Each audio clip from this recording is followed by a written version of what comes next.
You spend 4 hours a day in a place that does not exist. Most of you reading this think you are just creative or a heavy thinker, but a 2026 wave of new research from Tel Aviv University and the International Consortium for Maladaptive Daydreaming Research suggests as many as 1 in 20 adults is doing something more clinical and far more costly. It is called maladaptive daydreaming, and it might be the quietest addiction in modern mental health. Maladaptive daydreaming was first named in 2002 by clinical psychologist Eli Somer at the University of Haifa. He defined it as extensive, vivid fantasy that interferes with academic, social, and occupational functioning. The key word is interferes. We are not talking about a wandering mind in the shower.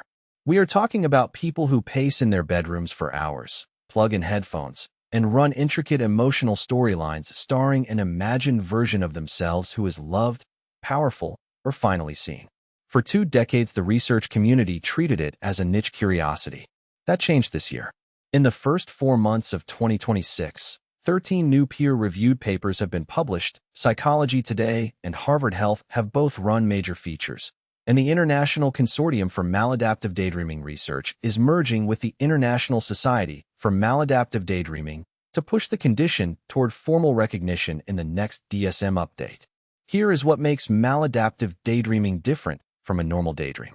Most people drift for 30 seconds and snap back. A maladaptive daydreamer often paces, rocks, or spins. There is almost always a soundtrack.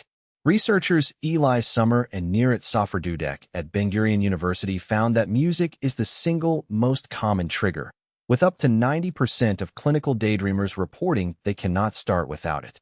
The fantasies are not random. They are serialized. The same characters return for years. Why does the brain do this? The leading theory is dissociation as coping. A 2024 study in the Journal of Behavioral Addictions and the 2026 meta-analysis in Frontiers in Psychology both link maladaptive daydreaming to childhood loneliness, attachment trauma, social anxiety, and ADHD. The default mode network, the part of your brain that runs when you are not doing anything, gets hijacked. It learns that the imagined world is safer and more rewarding than the real one. And like any reward circuit, it strengthens with repetition. By adulthood, 4 to 7 hours a day is normal for the clinical population. The good news is that this is changing in 2026. Maladaptive daydreaming is now considered treatable. Here are 3 research-backed moves that the Soffer-Dudek lab and the Cleveland Clinic recommend for cutting back, in order. Move 1. Track the trigger for 14 days. Most people have no idea how much they daydream. Use the Maladaptive Daydreaming Scale, the MDS-16, which is free online, and a simple notebook. Every time you catch yourself, write the time, the music or video that started it, and the emotion underneath.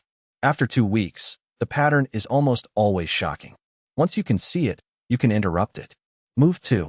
Use the 5-second rule on the on-ramp, not the daydream itself. The Soffer-Dudek lab has shown that the window where you can stop is the first 5 seconds after the music starts or you start to pace. Once the fantasy is rolling, willpower is not enough. So set a phone alarm to vibrate every 15 minutes during your high-risk windows, usually the first hour home from work or school. When it buzzes, name 3 things you can see, 2 things you can hear, 1 thing you can touch. This forces the default mode network offline and brings you back into your body. Move 3. Build a real-world reward portfolio. The brain is not going to give up 4 hours a day of guaranteed dopamine for nothing. According to the 2026 Cleveland Clinic guidance, the most effective replacements are activities that combine novelty, social connection, and slight physical effort.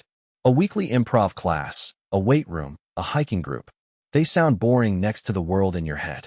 They are also the only thing the research shows actually works.